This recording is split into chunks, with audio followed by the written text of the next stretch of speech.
Anaknya sudah bangun.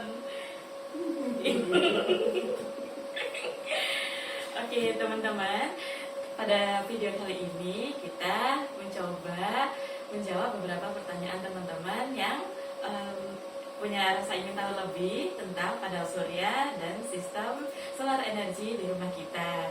Ikutin yuk sampai selesai, semoga video ini bermanfaat ya.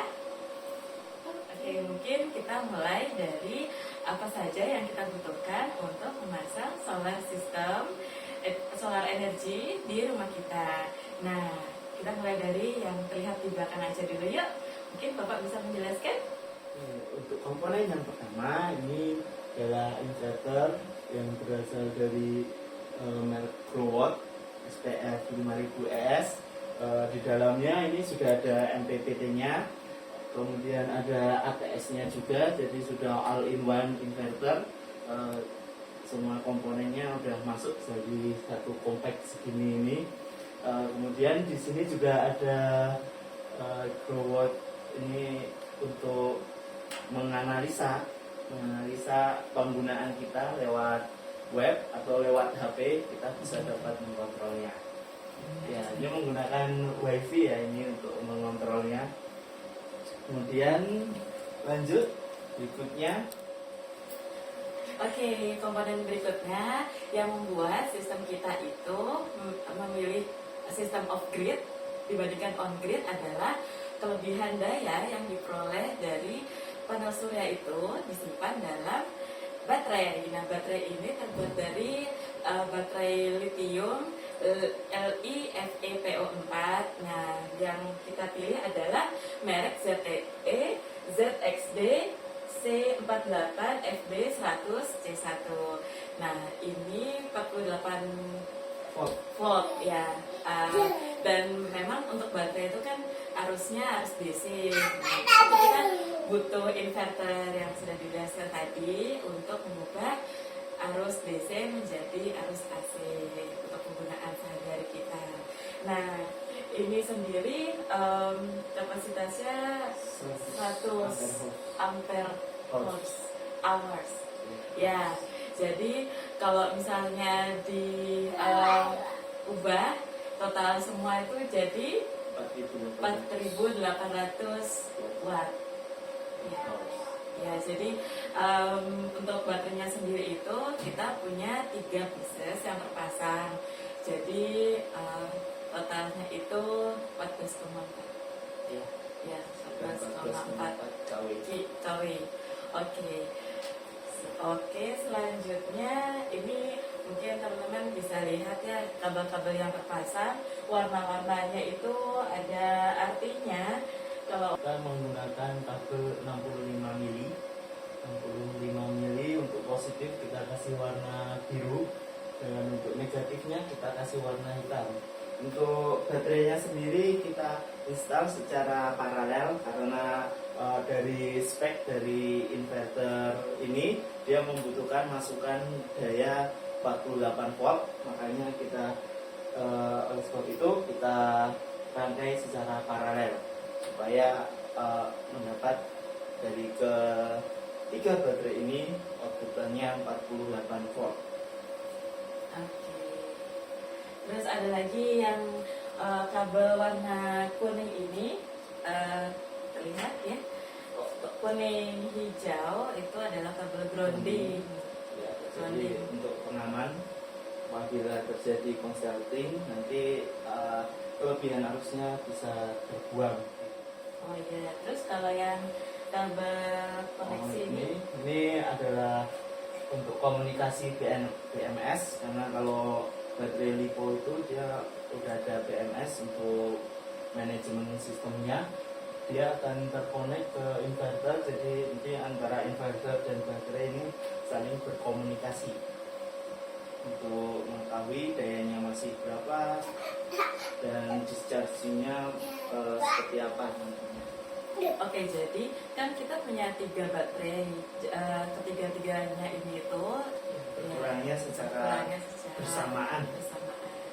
Oke, nah mungkin ini yang ada di dalam ruangan, mungkin kita nyebutnya ruangan kelistrikannya. Oh ya, bagi teman-teman yang kemarin tanya apakah ruangan ini itu perlu selalu dingin atau enggak, dan jawabannya adalah cukup ventilasi yang baik aja ya, cukup ventilasi udara yang baik aja, karena kalau misalnya kita harus memasang AC 24 jam itu juga termasuk pemborosan energi. Kan kita menggunakan panel surya ini kan salah satunya untuk bisa menggunakan energi itu dengan bijak dan lebih sustainable. Oke. Nah, sekarang saya tambahin ya. Sebenarnya kalau inverter ini tuh range kerjanya itu di suhu sekitar 25 atau suhu ruangan, dan di dalam inverter ini sudah ada fan-fannya. Jadi dia memiliki, kalau yang saya punya ini ada 2 fan untuk cooling sistem dianya. Jadi yang penting dijaga aja kisi-kisinya tetap bersih supaya cooling fan-nya bisa optimal untuk mendinginkan inverternya itu. Nah, gitu. Terus juga ini baterainya bukan pakai rak baterai yang tertutup, perlu dikasih fan gitu. Jadi ini kita berikan open storage ya, di rak biasa yang terbuat dari baja ringan. Ya, karena beratnya baterai sendiri itu 40 kiloan, ya berat sekali. Jadi kita memang perlu storage rak yang kuat untuk baterainya. Kalau untuk inverternya sendiri itu memang dipasang di dinding ya, karena mountingnya itu memang sudah didesain untuk dipasang vertikal ya Pak ya. Iya. Jadi memang dipasang di dinding. Kemudian ada requirementnya, ada jarak yang diperlukan untuk free space, tempat yang kosong di sebelah-sebelahnya. Jadi menurut kami ini sudah memenuhi persyaratan yang diperlukan untuk instalasi. Oke, mungkin selanjutnya kita akan tunjukkan solar panelnya di atas. Yuk. Ya, inilah panel surya kami yang kami pasang berjumlah 6. 1, 2, 3, 4, 5, 6. Untuk konektornya ada di bawah sini ya. Konektornya kita menggunakan fuse, inline fuse untuk pengamannya. Ini konektor MC4. Ini untuk inline fuse-nya ini. Ini inline fuse, dan ini kabel untuk pengamannya, grounding yang dipasang ke solar panel. Solar panel sendiri ini kebetulan sedang mendung, jadi mungkin tangkapannya belum maksimal. Untuk panel surya ini menggunakan rangkaian seri ke-66-nya, jadi kita optimalkan sambungannya supaya tidak terlalu banyak membeli konektor.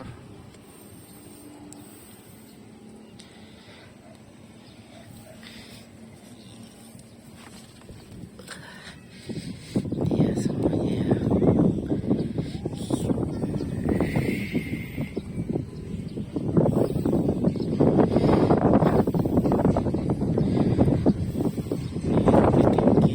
Posisinya dari yang lain sehingga tidak terkena bayangan dari yang lain. Itu saja.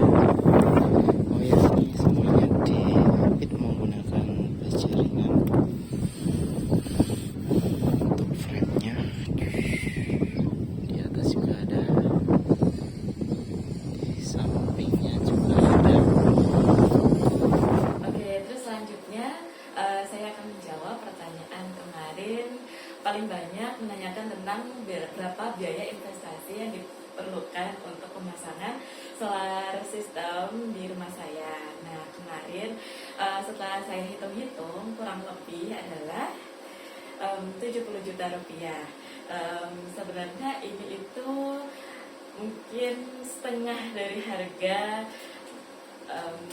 pemasangan solar panel di luar sana itu, karena kita benar-benar yang mempelajari dan menginstal sendiri solar panel di rumah. Kemudian juga kita dibantu oleh tukang kontraktor bangunan renovasi untuk ruangan di lantai 2 ini. Jadi tukang tersebut itu hanya bantu mengangkatkan solar panel dari lantai 1 ke lantai 2 aja ya Pak ya. Jadi untuk instalasi lanjutannya semuanya dikerjakan oleh suami saya. Alhamdulillah suami saya pintar sekali ya, alhamdulillah. Nah jadi itu sangat menghemat sekali.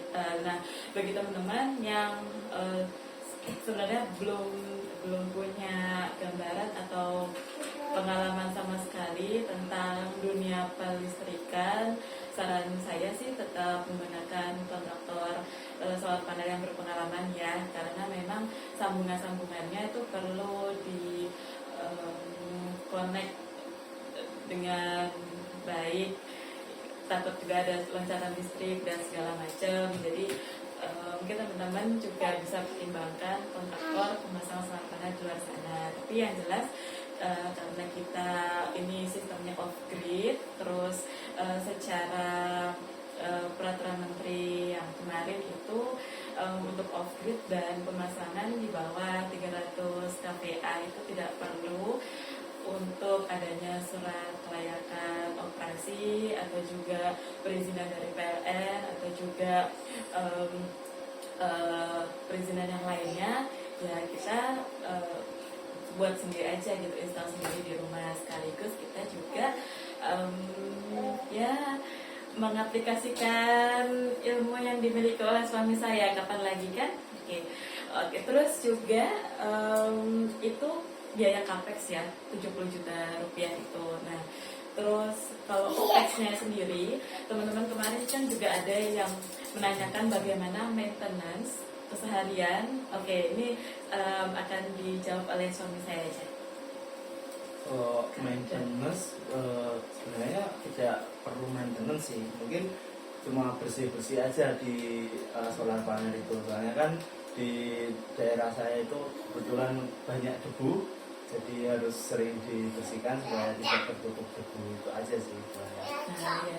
Jadi kalau misalnya bersih-bersih itu sendiri itu juga cuma pakai air dan kalau punya jet semprotan yang bertekanan itu bisa juga yang nggak bertekanan banget ya. Ya bertekanan sih sebenarnya, ya, yang penting dibilas aja pakai air. Bilas bersih. Karena hari ini masih musim hujan, jadi kita masih belum pernah bersihin. Mungkin besok kalau udah masuk ke musim kemarau, mungkin kita mulai aktif lah, seminggu sekali atau sebulan sekali. Oke.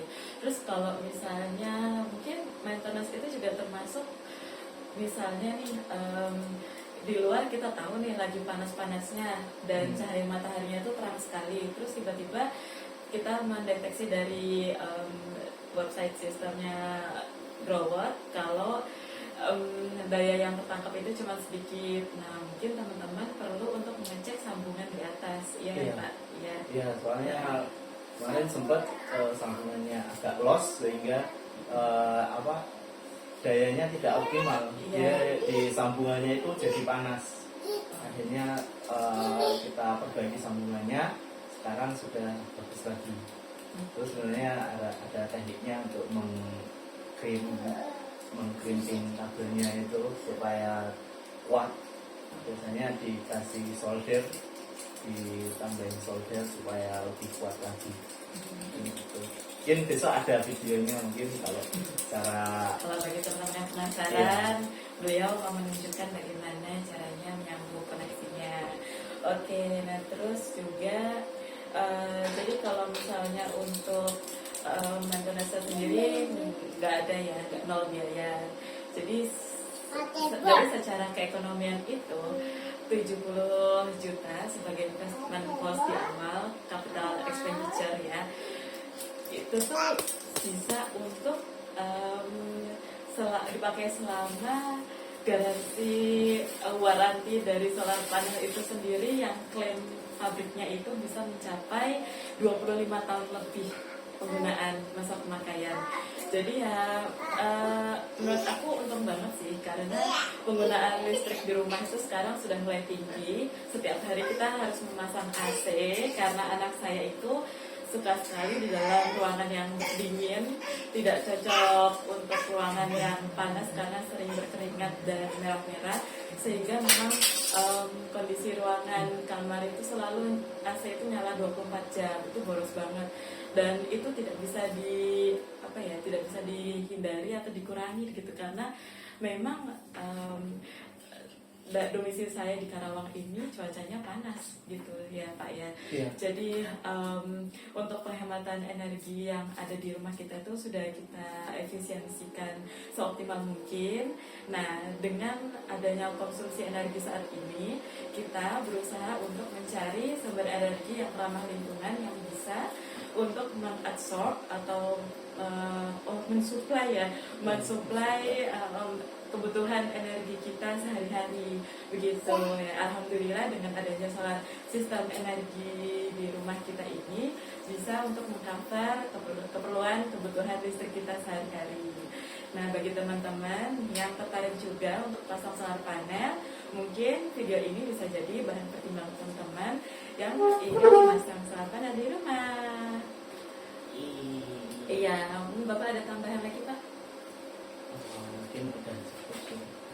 Iya, jadi energi surya ini kan sekali lagi ya sustainable energy, termasuk renewable energy, karena sumber energinya adalah matahari, yang mana sehari-harinya itu kita terpapar oleh sinar matahari yang secara gratis diberikan oleh Allah Subhanahu wa Ta'ala. Masya Allah, alhamdulillah ya, kita masih diberikan sinar matahari yang terang dari Allah di negara Katulistiwa. Oleh karena itu Indonesia itu punya potensi yang besar sekali untuk pemasangan solar energi di rumah, di atap masing-masing. Cuma di atap kok, enggak perlu di mana-mana.